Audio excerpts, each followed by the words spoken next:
কাশ্মীৰৰ এটা বেংকৰ দৃশ্য এয়া বন্ধন বেংকৰ কাৰ্যালয়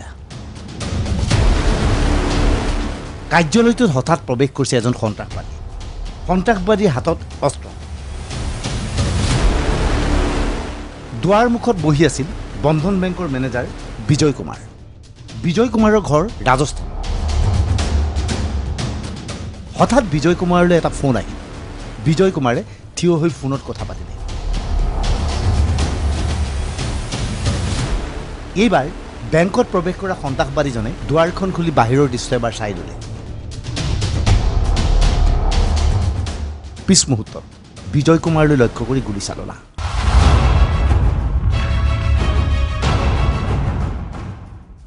লগে লগে ধৰি পৰিল বেংকৰ মেনেজাৰ কাশ্মীৰত হিন্দুৰ ওপৰত সংঘটিত হৈছে আক্ৰমণ পুনৰ বাছি বাছি হত্যা কৰা হৈছে কাশ্মীৰৰ হিন্দু নাগৰিকক এমাহত 7জন হিন্দু নাগৰিক হত্যাৰ বলি হৈছে সন্ত্ৰাসবাদী 1990 চনৰ ভয়ানক পৰিৱেশ পুনৰ যেন উভতি আহিছে কাশ্মীৰলৈ এক কথাত ক'বলৈ গ'লে কাশ্মীৰত চলিছে টাৰ্গেট কিলিং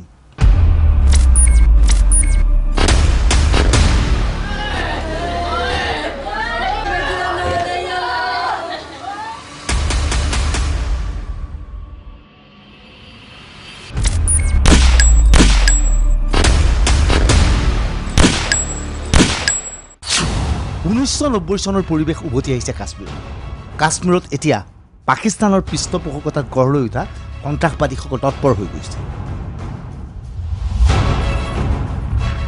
ঘনে ঘনে ন মুছলমান যুৱকক সন্ত্ৰাসবাদীত যোগদান কৰোৱা হৈছে কাশ্মীৰৰ ভিন্ন প্ৰান্তত ঘনে ঘনে সন্ত্ৰাসবাদী আৰু নিৰাপত্তা বাহিনীৰ সংঘাত অব্যাহত থকাৰ সময়তে কাশ্মীৰত হিংসা আৰম্ভ কৰি দিছে এই সন্ত্ৰাসবাদীসকলে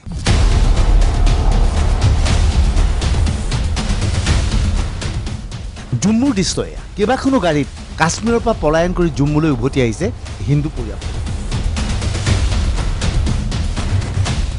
ইয়াৰে অধিকাংশ হৈছে কাশ্মীৰী পণ্ডিত বৃহস্পতিবাৰে নিশা এইদৰে কাশ্মীৰৰ পৰা পলায়ন কৰি জম্মুত উপস্থিত হৈছে এওঁলোক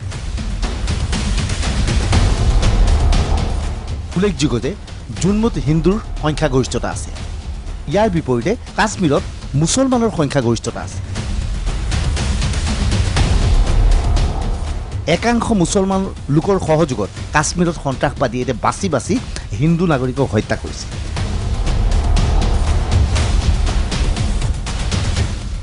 যোৱা এটা মাহত 7টাকৈ টাৰ্গেট কিলিং সংঘটিত হৈছে টাৰ্গেট কিলিং কি সন্ত্ৰাসবাদীয়ে নিৰ্দিষ্ট লক্ষ্যক হত্যা কৰিছে এইবাৰ সন্ত্ৰাসবাদীৰ টাৰ্গেট হিন্দু নাগৰিক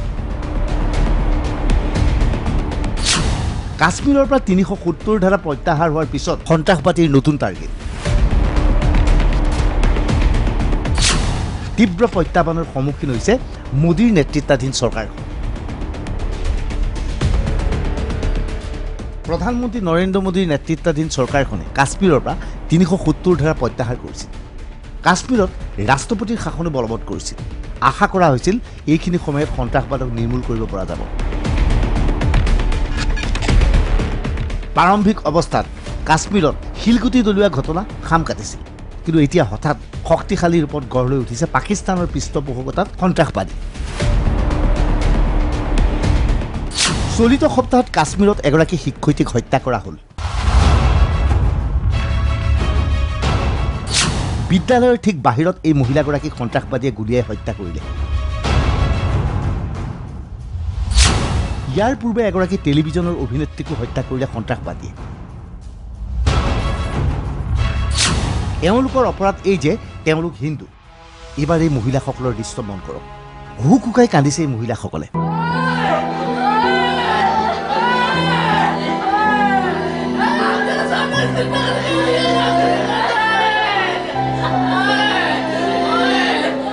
এই মহিলাসকলে কন্দাৰ মূল কাৰণ তেওঁলোকৰ পৰিয়ালৰ ৰজনী বালা নামৰ শিক্ষয়িত্ৰীগৰাকীক হত্যা কৰা হৈছে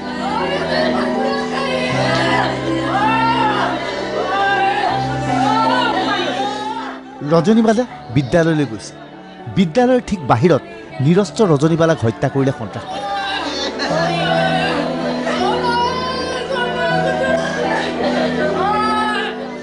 ৰজনীবালাৰ দুখ এটাই, তেওঁ হ'ল হিন্দু। सुबह मैंने इसको ड्रॉप किया इसके स्कूल में। इसका स्कूल थोड़ा दूर है, चल के जाना पड़ता है।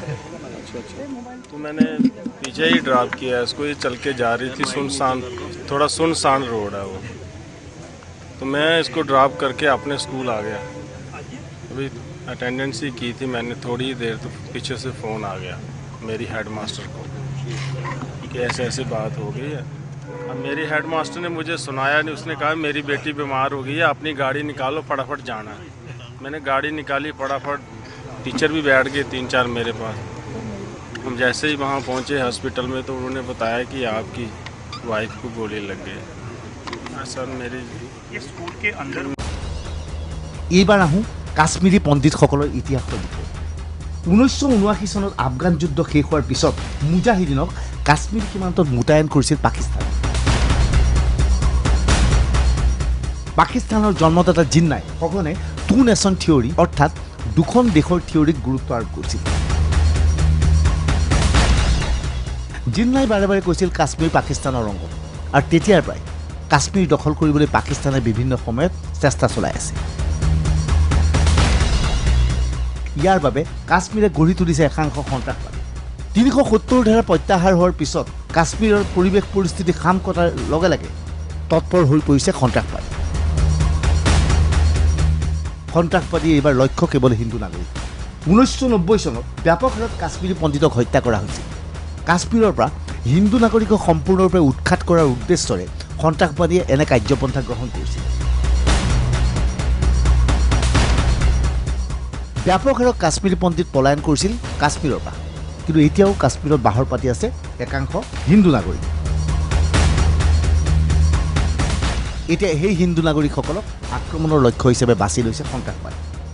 এইবাৰ এইসকল লোকক চাওক।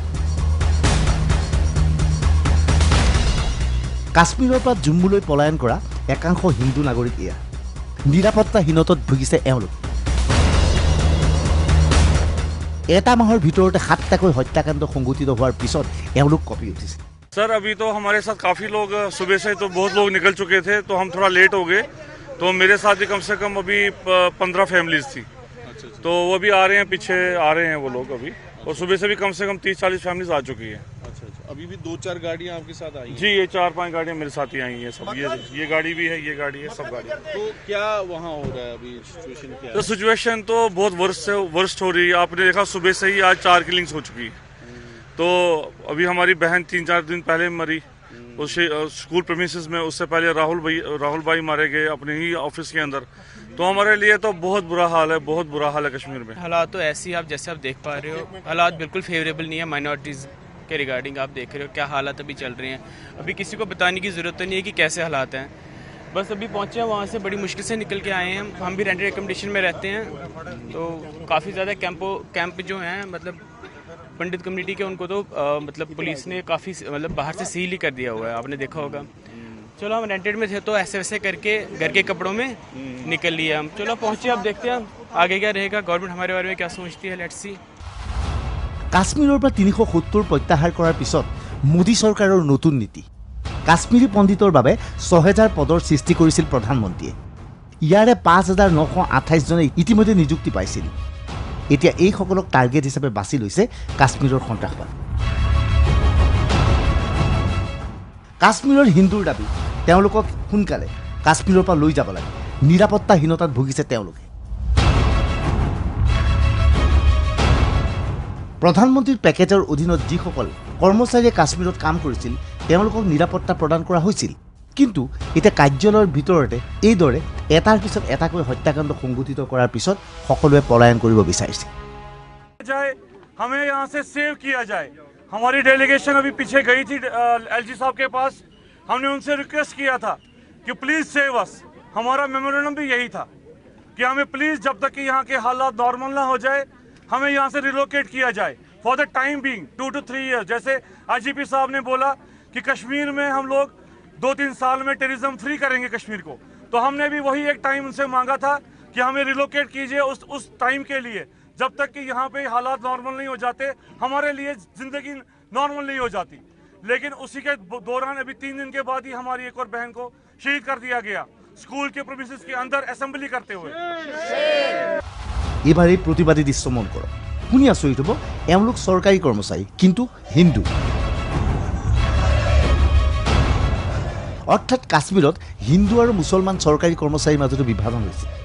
এই হিন্দু চৰকাৰী কৰ্মচাৰীসকলে প্ৰতিবাদ কৰিছে শিক্ষয়িত্ৰী ৰজনীবালাৰ হত্যাকাণ্ড।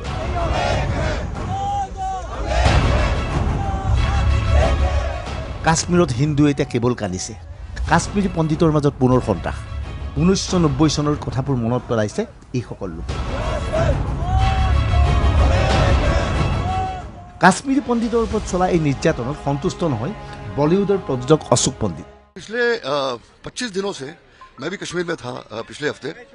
पिछले 25 दिनों से कश्मीरी पंडित सड़कों पे चिल्ला रहे हैं, चीख रहे हैं कि हमें रिलोकेट करिए और जितनी भी माइनॉरिटी कम्युनिटी के लोग हैं वहाँ कश्मीर में उनको रिलोकेट करिए जम्मू में और जम्मू के बाहर। लेकिन सुना नहीं जा रहा है हमारे चीख को, हमारे पुकारों को, हमारे चिल्लाने को, और टाइम ज़ाया किया जा रहा है। 3 दिन पहले रजनीवाला की हत्या हुई, आज वो बैंक मैनेजर की हत्या हुई। ये हर 3 दिन में ये जताएंगे कि ये हालत यहाँ की ठीक नहीं है, और हमारी सरकार ये जताने पे तुली हुई है कि जितने भी कश्मीर की हालात ठीक है, और बलि जो है वो माइनॉरिटी कम्युनिटी के लोग वहाँ पर चढ़ रहे हैं, कश्मीरी हिंदू चढ़ रहे हैं, और दूसरे जो माइनॉरिटी कम्युनिटी के लोग हैं वो चढ़ रहे हैं, और हर तीसरे चौथे दिन जो एक मौत हो रही है। तो मैं आपके द्वारा अपील करना चाहता हूँ हमारे प्रधानमंत्री जी को, हमारे होम मिनिस्टर अमित शाह जी को, कि प्लीज जल्द से जल्द 24 घंटे के अंदर सारे कश्मीरी पंडितों को और माइनॉरिटी कम्युनिटी के जो बाकी लोग हैं, देश के बाहर के जो लोग काम, जैसे राजस्थानी बैंक मैनेजर था जिसको मारा, आज क्या कसूर था उसका, क्या गलतियां की, रजनीवाला की क्या गलती थी, तो टीचर थी, पढ़ा रही थी। राहुल भट्ट की क्या गलती थी, वो तो एक ऑर्डिनरी गवर्नमेंट ऑफिसर था वो। तो ये जो मौतें हैं, हम लोग को बलि का बकरा चढ़ाया जा रहा है, और इससे बड़ी लानत और इससे बड़ी ट्रेजेडी कुछ नहीं हो सकती। এইবাৰ আপোনালোকক দেখুৱাব বিচাৰিছোঁ আন এক দৃশ্য। এটা সাধাৰণ ঘৰ, এই ঘৰটোত থাকি কাম কৰিছিল এজন হিন্দু শ্ৰমিক। এই হিন্দু শ্ৰমিকজনক নৃশংসভাৱে হত্যা কৰা হৈছে। শ্ৰমিকৰ অপৰাধ এটাই, তেওঁ হ'ল হিন্দু। हम इधर बैठे थे, अपने कमरे में खाना बन रहा था हमारा। 4 आदमी हम जे जुग्गी में बैठे थे, 3 इधर बैठे थे। तो 2 आदमी आए, इतना देखा भी पैदल चल के आ रहा है हमारे पास कोई। हमने ये नहीं सोचा भी, हमने सोचा भी हमारा आदमी कोई आ रहा होगा काम के लिए, बोलने के लिए। तो हम रमान से बैठे, वो इधर आए पास में, तो इधर से 2 फायर किया। तो लड़का सामने बैठा था, उन पे दोनों पे, एक पे लगा दिल पे गोली, एक पे लगा मारा था जहाँ पे। वो तो बच गया था, दूसरे को तो सदर गांव में खड़ा था, उसको वहाँ से जवाब दे दिया। फिर श्रीनगर में बोला भेज दिया है, उधर जाते जाते डेड हो गया वो। जो 2 लोग आए थे उन्होंने आपके साथ बात की कि डायरेक्ट ही गोली चलाई, चुप कर कर, कोई बात नहीं की, कुछ नहीं किया। इधर को पीछे को भाग गए बाद में। हमारे पास तो खड़े नहीं, बोला नहीं कुछ भी। क्या वो आप এইবাৰ জুনমুৰ এই দৃশ্য মন কৰক। এইসকল কাশ্মীৰী পণ্ডিত, এওঁলোক জুম্মুত থাকে। কাশ্মীৰৰ পণ্ডিতসকলৰ হকে মাত পাতিছে এইদৰে।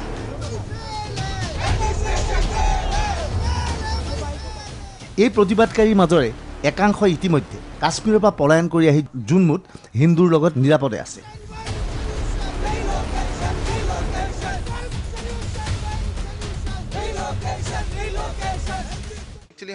एक्चुअली हम रेंटेड पे रहते हैं वहाँ पे। तो जिस दिन लास्ट टाइम दीपक चंद और सुपिंदर कौर की किलिंग हुई थी, तो उस दिन तो एक पैनिक सा क्रिएट हो गया था।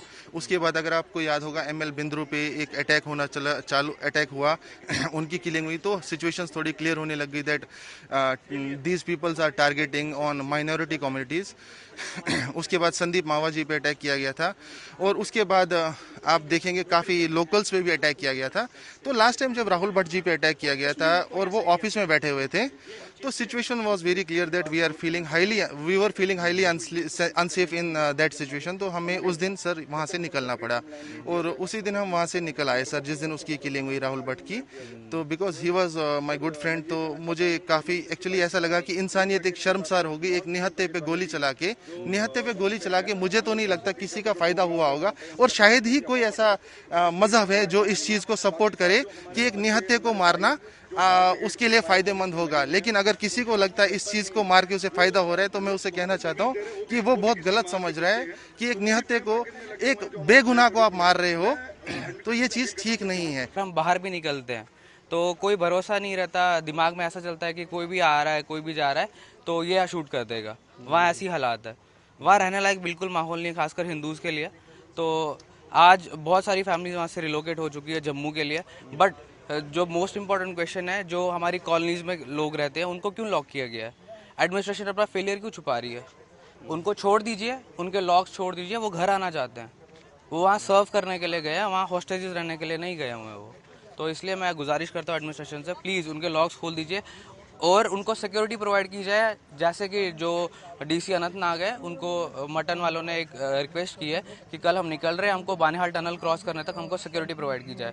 अगर उसको चेयर पे एक तहसील ऑफिस के अंदर मारा जाता है तो वो मेरे को समझ नहीं आता कि और कौन सी वो लोग हमें प्रोटेक्टेड प्लेस पे जॉब दे सकते हैं। अभी तक हम लोगों ने बहुत बार बोला है कि पहले जब हम वहाँ पे जॉब करते थे तो हमें हमारे घरों के बाहर मारा जाता था, उसके बाद फिर हमें सड़कों पे मारे जाने लगा क्योंकि हमें ट्रांजिट कैंप्स में शिफ्ट किया गया। अब सड़कों के बाद ऑफिस बचे थे, ऑफिस के अंदर आके मारा जा रहा है। आज सुबह भी एक बहुत ही यंग लड़के को उसके ऑफिस में घुस के मारा गया।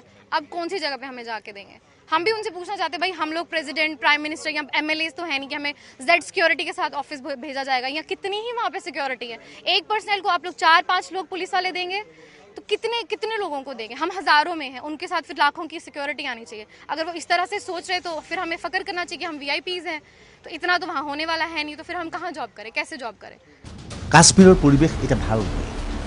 গৃহমন্ত্ৰী অমিত শ্বাহে শুকুৰবাৰে এই সংক্ৰান্তত এক গুৰুত্বপূৰ্ণ বৈঠকত মিলিত হৈছে। কাশ্মীৰৰ এই সন্ত্ৰাসবাদীৰ বিৰুদ্ধে চৰকাৰে কঠোৰ স্থিতি গ্ৰহণ নকৰিলে 1990ৰ পিছৰ পৰিৱেশ পুনৰ যে সৃষ্টি হ'ব সেই কথা নিশ্চিত।